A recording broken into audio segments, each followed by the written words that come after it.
Fox 21's Jena Reps is live in the newsroom now with more on the project. Jena, this will pretty much affect everyone, right? Yep, that is correct, Natalie. This project will impact both drivers and nearby businesses. Fox 21's Jena Reps is live in the newsroom with more on this new exhibit at the Duluth Children's Museum. Jena? Natalie, when the Children's Museum was looking for new sponsors, Marcus Theater jumped at the opportunity to help children learn through creativity. It's live from the newsroom now with more on this story. Jena? Natalie, school district officials tell us increased funding back in 2013 helped the district to keep up with expenses for almost 3 years. But as district leaders review preliminary figures for the next school year, the expenses were projected to be higher than revenues. Declining enrollment is one of the culprits of the deficit. The school district plans to eliminate around $3.3 million in costs from the projected $87 million general fund costs in order to balance the budget. Officials in Florida are keeping an eye on two whales struggling against the tide.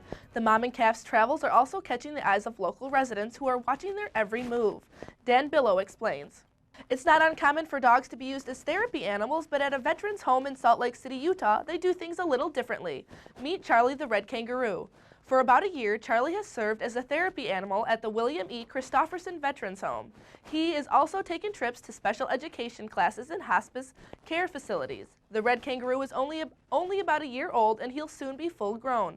Charlie could eventually be more than 5 feet tall and weigh around 125 pounds, which unfortunately means he won't be able to stay at the Veterans Home for much longer.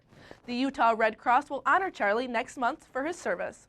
Drinks like these have become a go-to for consumers trying to get a quick energy boost. You can find them on shelves all over the Northland, but should you be concerned about the ingredient inside these cans?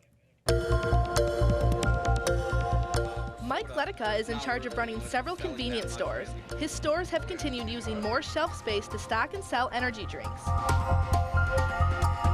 I used to have 3, 4, 5 cooler doors of soda, and now I have about 2 in a large set. And energy drinks themselves are having 2 doors of that also. And his employees sell lots of energy drinks to customers around the clock. It's just really different. It's all day long. It's not an afternoon. It's not just a morning. It's actually replacing coffee too. So who is buying all of these energy drinks? Market research shows about 2/3 of them are purchased by people between the ages of 13 and 65, and the buyers are mostly male. Here on UMD campus, energy drinks are very common. Savannah Hansen is a senior at UMD. She works overnight shifts and goes to school full-time. She says if she wants to graduate, energy drinks are her only option. In order to keep myself awake during the overnight and actually at school to study, I chug one of these in the morning. I'm usually not around populations that drink them that much. Medical professionals have been concerned about the possible health impact of energy drinks for a while now. The biggest worry centers around the very high caffeine level and other ingredients which could be potentially harmful. Many energy drinks are considered a dietary supplement by the U.S. Food and Drug Administration. Those energy drink companies don't have to include a nutrition facts label. The most popular drinks, Red Bull, Monster, and Rockstar, are considered conventional beverages. Those brands must go through the FDA. But the companies still are not required to disclose exactly how much caffeine and other stimulants the drinks contain. Energy drinks also don't have an age limit requirement to purchase the beverage. Caffeine and other beverages containing a lot of the other mix of the taurines and the carnitines and those other energy blends, they have no place in a young person, a pediatric patient's diet and intake. Energy shots, like 5-Hour Energy, are also being researched by health professionals. We recognize that that's a lot of caffeine going in all at once, so it's certainly going to hit your nervous system much faster. Experts don't necessarily suggest you never consume energy drinks, but since all the possible health effects are still unclear, alternatives like drinking a glass of water or milk and eating snacks packed with protein and complex carbohydrates are other recommended ways to help avoid the afternoon slump. You can find a lot of great food sources that provide all of the same, say, energy effects and providing a lot more nutrition. But energy drink consumers like Savannah Hansen are not real concerned about the possible health impact. She says she eventually plans to stop buying these products, but as of now, she has no worries. As of right now, I got to get through college. I'm a senior right now. So it's helping me get through my day.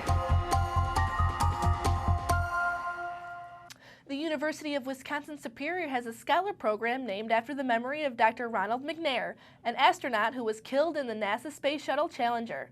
Yesterday, the university program held an event to commemorate the 30th anniversary of the NASA Challenger Space Shuttle accident.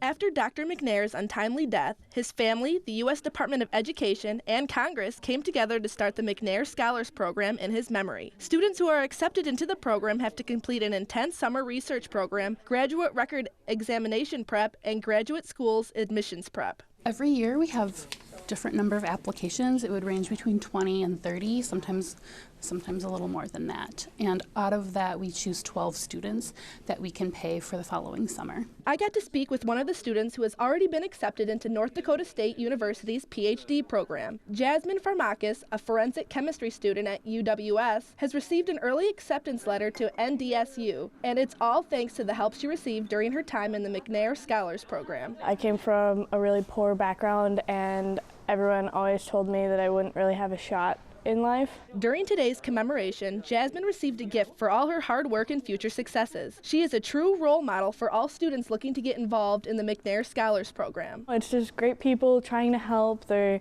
really improving the community by doing this, giving people the opportunity to go get higher education where they normally wouldn't have the opportunity. Students served are low-income and first-generation college graduates, or are from a group that is underrepresented in graduate school, such as African Americans, Native Americans, or Hispanics. There are about 152 programs nationwide, and the McNair family continues to stay involved in every one.